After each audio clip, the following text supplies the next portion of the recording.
ඔයාලට මතකද 1990 දශකයෙන් පස්සේ අපි ජාතියක් වශයෙන් මුහුණ දෙන්න උන නැචරල් ඩිසාස්ටර්ස් කොච්චරද කියලා. ගම් වතුර, සුලිකුණාටු, අධික වැසි, නායෑම්, ඉඩෝර කාල ඒ විතරක් නෙවෙයි. ලැබුගිනි වගේ දේවල් වලටත් රටක් වශයෙන් මුහුණ පාන්න සිද්ධ වුණා. 1992 විශාල ගම් වතුරක්, 1996 දැඩි වියලි කාලයක්, 1998 කුණාටු සහ මෝසම් වැසි නිසා ඇති වූ ගම් වතුරක්, 1999 අන්ද්‍රා ප්‍රබල කුණාටුවේ බලපෑම, 2003 මහා ගම් වතුරක් සහ නායෑම, 2004 ඉන්දියානු සාගරයේ ඇති වූ සුනාමි තත්ත්වය, 2006 මාලා කුණාටුවේ ඇති වූ බලපෑම, 2008 මෝසම් වැසි නිසා ගම් වතුරක්, 2010 අති විශාල ගම් වතුරක්, 2013 ෆයිලින් කුණාටුවේ බලපෑම, 2014 කොස්ලන්ද නීරිය බැද්ද අවසනාවන්ත ලෙස වූ නායෑම, 2016 කොළඹ සහ ගම්පහට ඇති වූ ගම් වතුරක්,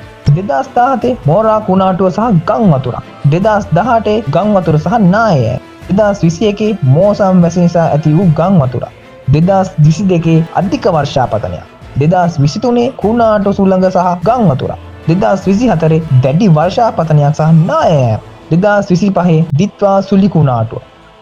ඉතින් මේ ඇතිවුණු සෑම ආපදාවකදීම වීරයන් වීරවරියන් ඔබගේ උදව්වට පැමිණි. ගිනි නිවීම හා මුදවා ගැනීම අංශයේ රෙස්කියු ටීම්ස් උස ගොඩනැගිලි වලින්, සැඩ පහරවල් වලින්, ලැබුගිනි වලින් විපතට පත් වුණු අය ජීවිතයත් මරණයත් අතර සිටින සෑම අවස්ථාවකදීම උදව්වට පැමිණි. යුද්ධ හමුදාව, නාවික හමුදාව හා පොලිසිය බාධක නිසා යන්න බැරිව තිබූ තැන්වලට ගොස් පවුල් පිටින් සහ ගම් පිටින් බේරගත් ගුවන් හමුදාව බඩගින්නේ අසරණ වී සිටි මිනිසුන්ට ගුවනින් ගොස් ආහාර ලබා දුන්නා. ඔයාලා බේරගන්න මෙයාලගේ ජීවිත පපා කැප කරන්න සිද්ධ වුණා. දොස්තරවරුන්, හෙදියන්, EMTsලා ජීවිත ජීවත් කරවීම සඳහා වෙහෙස දැරුවා. අසල්වාසීන්, නාදුන ණය, රටේ නායකින් සහ කම්පනයකින් යුක්තව එකිනෙකා සමග උදව් කරගත්. ඉතින් මේ සෑම සිද්ධියක්ම රටකට උහුලන්න බැරි වුණු අති විනාශකාරී සිද්ධීන් වුණත් මේ සෑම දෙයක්ම අවසානයේ අපි ලෝකයට පෙන්නුවේ ශ්‍රී ලාංකිකයන්ගේ ධෛර්ය සම්පන්න බව, එකමුතු බව ඔරොත්තු දීමේ හැකියාවයි.